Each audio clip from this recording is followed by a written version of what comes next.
ओम नमः शिवाय। रवि प्रदोष व्रत की पौराणिक कथा।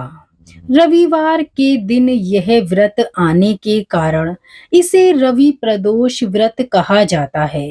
प्रदोष व्रत हर महीने के दोनों पक्षों की त्रयोदशी तिथि को रखा जाता है। एक समय सर्व प्राणियों के हितार्थ परम पावन भगीरथी के तट पर ऋषि समाज द्वारा विशाल गोष्ठी का आयोजन किया गया।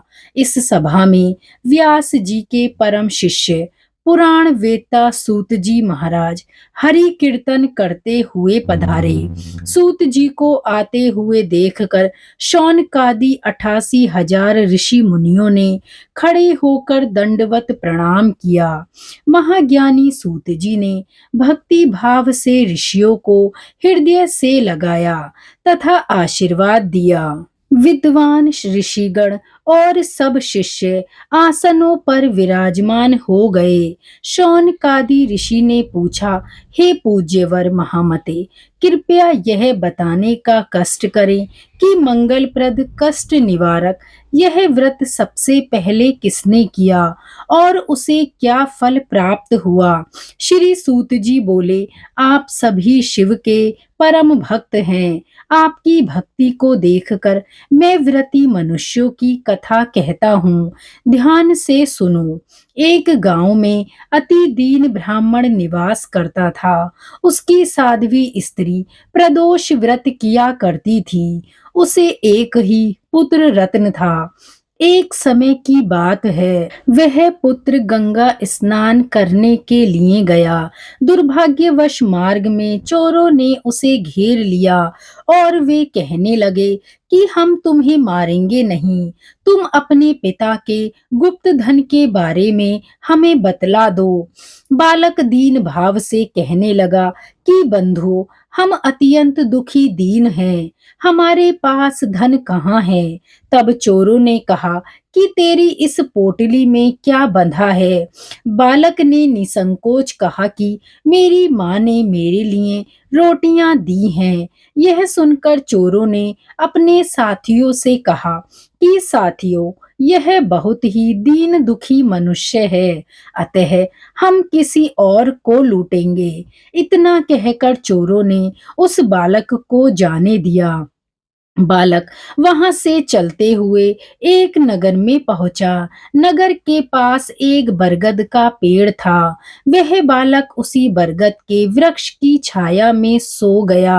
उसी समय उस नगर के सिपाही चोरों को खोजते हुए उस बरगद के वृक्ष के पास पहुंचे और बालक को चोर समझकर बंदी बनाकर राजा के पास ले गए। राजा ने उसे कारावास में बंद करने का आदेश दिया। ब्राह्मणी का लड़का जब घर नहीं लौटा, तब उसे अपने पुत्र की बड़ी चिंता हुई। अगले दिन प्रदोष व्रत था। ब्राह्मणी ने प्रदोष व्रत किया और भगवान शंकर से मन ही मन अपने पुत्र की कुशलता की प्रार्थना करने लगी। भगवान शंकर ने उस ब्राह्मणी की प्रार्थना स्वीकार कर ली। उसी रात भगवान शंकर ने उस राजा को स्वप्न में आदेश दिया कि वह बालक चोर नहीं है, उसे प्रातःकाल छोड़ दें, अन्यथा उसका सारा राज्य वैभव नष्ट हो जाएगा। प्रातःकाल राजा ने शिवजी की आज्ञा अनुसार उस बालक को कारावास से मुक्त कर दिया। बालक ने अपनी सारी कहानी राजा को सुनाई। सारा वृतांत सुनकर राजा ने अपने सिपाहियों को उस बालक के घर भेजा और उसके माता पिता को राज दरबार में बुलाया। उसके माता पिता बहुत भयभीत थे। राजा ने उन्हें भयभीत देखकर कहा कि आप भयभीत ना हो, आपका बालक निर्दोष है। राजा ने ब्राह्मण को 5 गांव दान में दिए, जिससे कि वे सुख पूर्वक अपना जीवन व्यतीत कर सकें। भगवान शिव की कृपा से ब्राह्मण परिवार आनंद से रहने लगा। अतः जो मनुष्य रवि प्रदोष व्रत को करता है वह सुखपूर्वक और निरोगी होकर अपना पूर्ण जीवन व्यतीत करता है तथा उसके जीवन में खुशहाली आती है।